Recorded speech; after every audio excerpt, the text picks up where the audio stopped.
A huge thank you to Kagami Games for providing me a review copy, and congratulations to their first translated visual novel release. Putrika First Cut, The Reason She Must Perish is a visual novel developed by Totome Tori, which grabbed my attention because it shares the same artist and writer as the well-received Utsuge Lupercalia by Uguisu Kagura. I was hesitant at first. Fantasy settings aren't usually my thing, I prefer grounded modern stories, but Putrika surprised me, and I might even like it more than when the little I've read of Lupercalia. This Putrika seems to be the first cut into a hopefully episodic visual novel series, with this part being around 4 to 5 hours for the average reader. I'm not the biggest fan of episodic VNs. I prefer complete stories from the get-go, but if a prologue is going to hook me, it better be good, and thankfully, Putrika delivers with tight pacing and a strong starting hook. The Steam page sells Putrika as a cycle of tragedy, with themes of suicide, violence, and torture.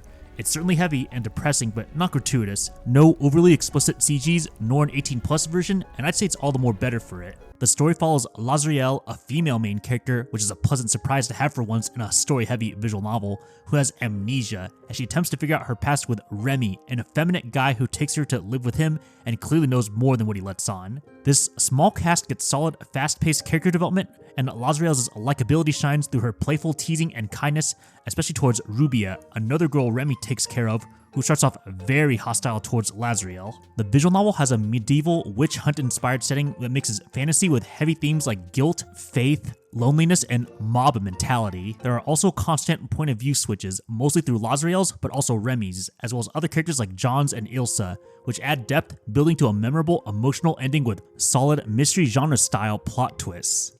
John's flashbacks in particular ground the tragedy through the critique of historical Middle Ages Christianity and its believers, which can feel a bit extreme and heavy-handed, especially towards male practitioners. If that's a sensitive topic for you, you might want to skip this VN. The art style is certainly unique. It has a watercolorish anime style with sharp chins and lopsided faces.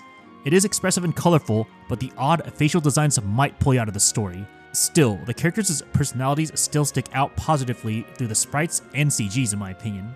While I like the title as a whole, I do have a few issues with it. The relatively fast pacing means we don't get enough slice of life moments to fully know the character cast beyond Lazriel. Rubia and Anch, despite being advertised as main characters, feel underdeveloped compared to the others. The world building, while intriguing, could use more depth, especially around the whole angels, demons, and the medieval setting in general. A certain plot twist about the forbidden love theme felt a bit silly and dulled some emotional beats for me. However, my biggest issue is that this is episode 1, with no confirmed sequels as of this video. Originally released in Japan in late 2024, Putrika First Cut feels like a Netflix-style Season 1 to gauge interest for future releases. As a person who's been a visual novel fan for over 15 years, I love that the medium tends to release complete stories for the vast majority of releases, and this kinda rare episodic trend worries me. Some episodic VNs like Higurashi, 99, Nekopara, and Leyline work great, but others like Kikonia, Daresora, Grisaya Phantom Trigger, or Supipara either don't have good ratings or never finish. I consider Putrika First Cut a strong first episode with a conclusive arc, but its price might feel steep for what's essentially a 4-hour prologue, and there's no guarantee the story will continue or stay good. Even with all that though, I still recommend Putrika First Cut.